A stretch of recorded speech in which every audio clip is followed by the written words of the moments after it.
நாளைக்கு நடக்க போற டெஸ்ட் மேட்ச்ல யாருப்பா ஓப்பனிங்ல வந்து களமிறங்குவா? கேஎல் ராகுலா? ரோஹித் சர்மாவா?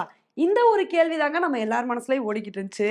இப்ப இந்த ஒரு கேள்விக்கு ரோஹித் சர்மாவே வந்து ஆன்சர் சொல்லிட்டாரு. இவர் என்ன சொல்லியிருக்காரு அப்டின்னா, "நான்லாம் ஓப்பனிங்ல வந்து விளையாடலப்பா. கேஎல் ராகுல் தான் இந்த மேட்ச்லயும் ஓப்பனிங் விளையாட போறாருன்னு" ஓப்பனா வந்து சொல்லிட்டாரு. இப்ப இதனால நாளைக்கு ஓப்பனிங்ல கேஎல் ராகுல், எஸ்எஸ்வி ஜெய்ஸ்வால்னு இவங்களோட காம்பினேஷன் தாங்க வந்து இருக்க போகுது. இத வந்து சொன்னோனே ஒரு சில பேர் கேட்கலாம். "என்னப்பா இது? போன டெஸ்ட் மேட்ச்ல ரோஹித் சர்மா இல்ல. இதனால கேஎல் ராகுல் ஓப்பனிங்ல வந்து களமிறங்குனாரு. இப்பதான் ரோஹித் சர்மா வந்துட்டார்ல.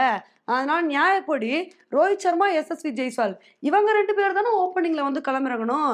இதுதானே நியாயமா இருக்கும்" அப்படின்னு ஒரு சில பேர் வந்து கேட்கலாம். ஆனா உண்மையிலே கேஎல் ராகுல், எஸ்எஸ்வி ஜெய்ஸ்வால் இவங்களோட காம்பினேஷன் தாங்க நல்லா ஒர்க் அவுட் ஆகும். ஏன்னு தானே வந்து கேட்குறீங்க. இதுக்கான காரணம் என்னன்னா, ஆல்ரெடி ஓப்பனிங்ல களமிறங்குற எஸ்எஸ்வி ஜெய்ஸ்வால் நின்னு அதிரடியான ஆட்டத்த வெளிப்படுத்தக்கூடிய பிளேயரு. இன்னொரு பக்கம் ரோஹித் சர்மாவும் டெஸ்ட் மேட்ச்ல இருந்து எல்லாத்தையும் T20 மாரி தான் விளையாண்டுட்டு இருக்காப்ல. இப்படி இருக்கும்போது எஸ்எஸ்வி ஜெய்ஸ்வாலும், ரோஹித் சர்மாவும் விளையாண்டாங்க அப்படின்னா 2 பேருமே அதிரடியா வந்து விளையாடுவாங்க.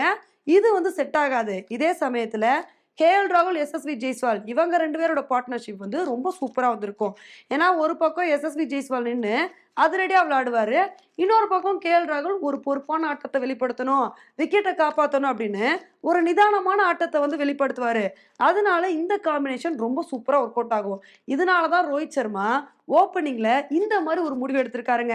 இப்ப அடுத்து பேட்டிங் ஆர்டர்ல யார் இருக்க வாய்ப்பு இருக்கு அப்டின்னா, சுப்மன் கில்ல வந்து நாளைக்கு ஒன் டவுனா களமிறக்க வாய்ப்பு இருக்கு.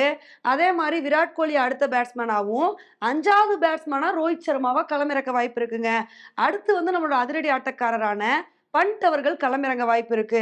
பேட்டிங் ஆர்டர பார்க்கும்போது கொஞ்சம் ஸ்ட்ராங்கா இருக்க மாரி தான் வந்து தெரியுது.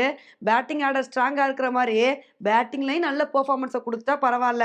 அதுக்கப்புறம் ஆல்ரவுண்டர்ஸ் லிஸ்ட்ட எடுத்துக்கிட்டோம் அப்டின்னா, நிதிஷ் ரெட்டி வந்து இருக்காரு.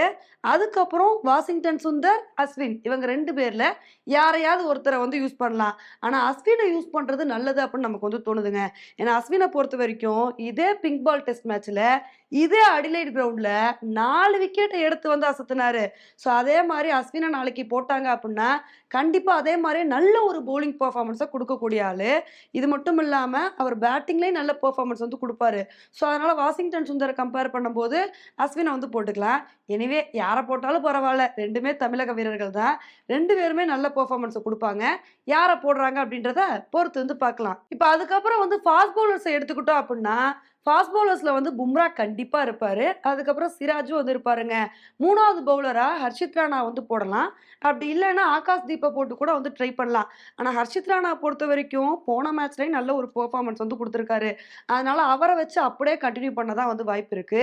ஸோ இது வந்து ப்ராபபிள் பிளேயிங் 11ஆ இருக்கும் அப்படின்னு நம்ம வந்து எக்ஸ்பெக்ட் பண்றோம். இத தவிர வேற எந்த பிளேயர உள்ள கொண்டு வந்தா நல்லாருக்கும்? இல்ல இந்த பிளேயர் எதுக்குப்பா? இந்த பிளேயர எக்ஸ்க்ளூட் பண்ணுங்க அப்படின்னு நீங்க நினைக்கிறீங்க அப்படின்றத என்னோட கமெண்ட் செக்ஷன்ல வந்து போடுங்க. இதே மாரி இன்னொரு வீடியோல உங்கள வந்து மீட் பண்றேன். Bye friends.